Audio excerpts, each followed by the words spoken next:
नमस्कार, सर्वांचं स्वागत आहे आपल्या युट्यूब चॅनलवरती. तर बघा, जे काही सध्या राजकीय घडामोडी घडत आहेत त्यामुळे त्याविषयी आपण भाष्य करणार आहोत. ते म्हणजे क्रीडा मंत्री माणिकराव कोकाटे गोत्यात सध्या आले आहेत. गृह कर्तृत्वामुळे त्यांच्या आमदारकी आणि मंत्रिपदावर सध्या टांगती तलवार आहे. बनावट कागदपत्राच्या आधारे टांगती तलवार म्हणण्यापेक्षा बघा, सध्या जे काही घडामोडी बघता, जे काही आताच्या बातम्या बघता, तर त्यांनी मंत्रिपदाचा राजीनामा दिला आहे असं एकंदरीत समजतंय आणि दिलेला सुद्धा आहे. हे परिपत्रक आहे, म्हणजेच लेटर आहे. हे त्यांनी अजित पवार आणि राज्याचे मुख्यमंत्री देवेंद्र फडणवीस यांच्याकडे राजीनामा देण्यात आलेला आहे. तर बघा, पुढे बघा नेमकं त्यांचं मॅटर काय ते आपण थोडक्यात जाणून घेणार आहोत. तर बघा, बनावट कागदपत्राच्या आधारे शासकीय सदनिकेचा लाभ घेण्याच्या प्रकरणात राज्याचे आपले क्रीडा मंत्री राष्ट्रवादी काँग्रेसचे म्हणजेच अजित पवार गटाचे माणिकराव कोकाटे यांना कनिष्ठ न्यायालयाने सुनावलेली 2 वर्षाची शिक्षा सत्र न्यायालयाने कायम ठेवली आहे. या निकालाने लोकप्रतिनिधी कायद्यातील तरतुदीनुसार कोकाटे यांची आमदारकी रद्द ठरणार आहे. विधिमंडळ सचिवाने याबाबतची अधिसूचना काढल्यानंतर कोकाटे यांना मंत्रिपद आणि आमदारकी सध्या गमावी लागणार आहे. बनावट दस्तऐवजाच्या आधारे अल्प उत्पन्न गटातून शासकीय कोट्यातील सदनिकेचा लाभ घेत शासनाची फसवणूक केल्याप्रकरणी कनिष्ठ न्यायालयाने फेब्रुवारीमध्ये मंत्री माणिकराव कोकाटे आणि त्यांचे बंधू विजय कोकाटे यांना 2 वर्षाचा कारावास आणि प्रत्येकी 50,000 रुपये दंड अशी शिक्षा ठोठावली होती.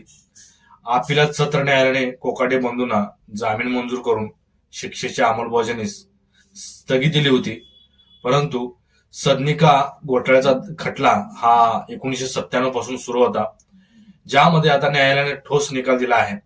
हे संपूर्ण प्रकरण 1995 मधील आहे आणि मुख्यमंत्री स्वेच्छाधिकार योजनेच्या या 10% राखीव कोट्यातून नाशिकमधील कॅनडा कॉर्नर सारख्या उच्चाभ्रू परिसरात सदनिका मिळवण्यासाठी बनावट कागदपत्राचा वापर केल्याचा आरोप कोकाटे बंधूंवर होता. अल्प उत्पन्न गटात मोडता नसतानाही उत्पन्न कमी दाखवून शासनाची फसवणूक केल्याने तपासात सिद्ध झाले होते. माजी मंत्री तुकाराम दिघोळे यांनी या गैरव्यवहाराविरोधात तक्रार दाखल केली होती. त्यानंतर बघा, नाशिकच्या सरकारवाडा पोलीस ठाण्यात गुन्हा नोंदवण्यात आला होता. जिल्हा व सत्र न्यायाधीश जे काही PM बदर यांनी कोकाटे बंधूंना सुनावलेल्या शिक्षेची अंमलबजावणी करण्याचे आदेश दिले आहेत. न्यायालयाने या प्रकरणी निरीक्षण नोंदवताना म्हटलेलं आहे की बघा, ज्या सदनिका कोकाटे यांनी घेतल्या त्या निष्कर्षानुसार नव्हत्या आणि यात शासनाची स्पष्ट फसवणूक झालेली आहे.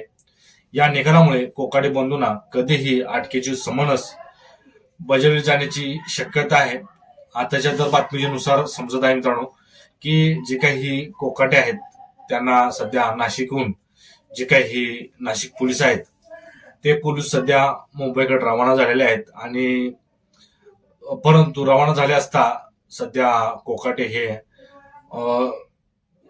अटकेचं वॉरंट निघाल्या त्यांनी सध्या हॉस्पिटलमध्ये लपलेले आहेत म्हणण्यापेक्षा त्यांनी हॉस्पिटलच्या कायद्यानुसार जे काही ऍडमिट आहे पण आता त्यांना अटक करता येणार नाही, जी काही अशी पद्धत आहे तर ती त्यांनी पद्धत वापरलेली आहे. ती सध्या लीलावती हॉस्पिटलमध्ये सध्या ऍडमिट आहेत आणि त्यांनी ऍडमिट असल्यामुळे नाशिकचे पोलीस जरी तिथं मुंबईमध्ये जरी गेले तर तिथं त्यांना सध्या आता अटक होऊ शकणार नाही, अशी सध्याची वस्तुस्थिती आहे.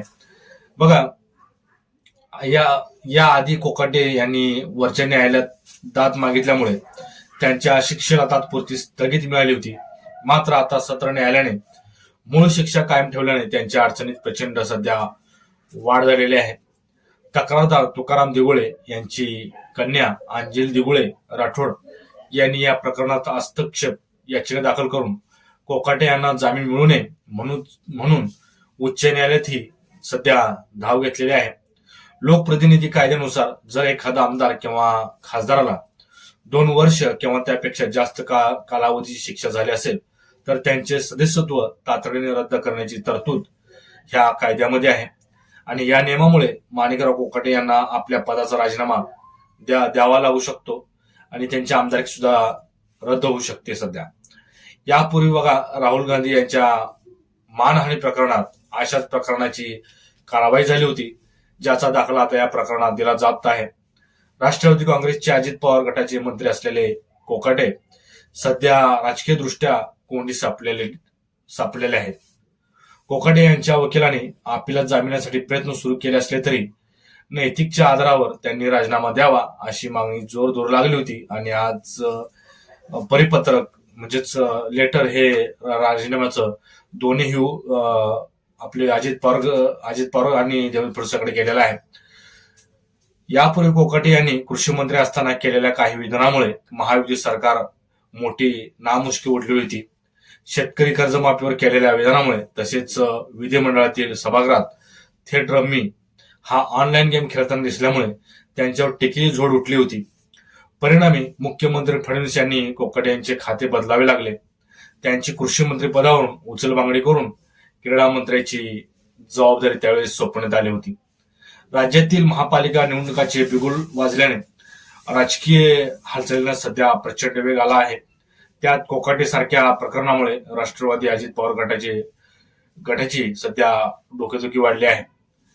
आधीच पार्थ पवार प्रकरणामुळे राष्ट्रवादी काँग्रेस पक्ष वतेत आला असताना त्यात कोकाटे प्रकरणाची भर पडली आहे. एकूण सध्या राष्ट्रवादी काँग्रेस म्हणजेच अजित पवार पक्षाचे ग्रह फिरलेले दिसतात. घोटाळेबाजांचा पक्ष अशी या पक्षाची सध्या चर्चा होताना दिसत आहे.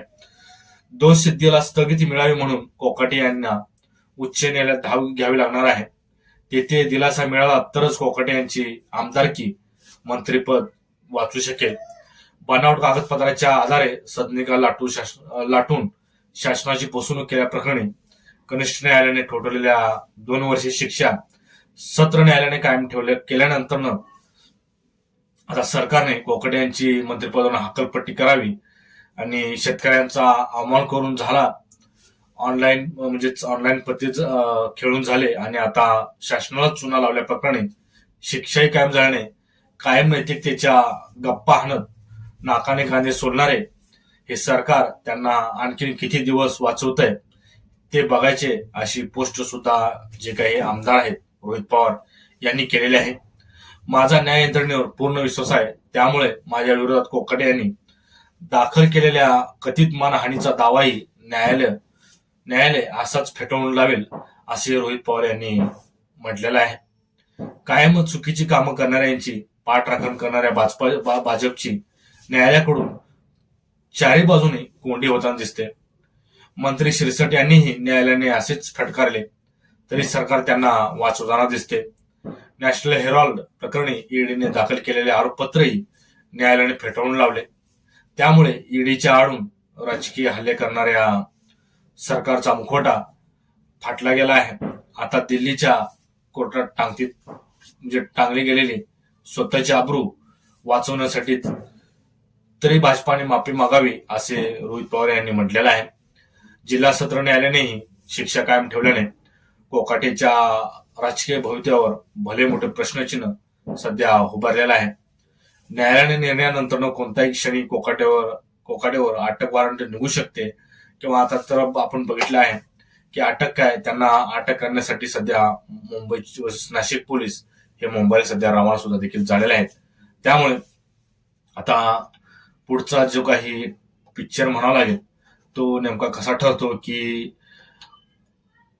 जामीन भेटेपर्यंत कोकाटे हे या लीलावती हॉस्पिटलच्या बाहेरच पडणार नाहीत असं एक मेडिकल बनवून घेतील आणि शेवटी ते अटकेपासून वाचतील असं तरी एकंदरीत हे चिन्ह दिसत आहे.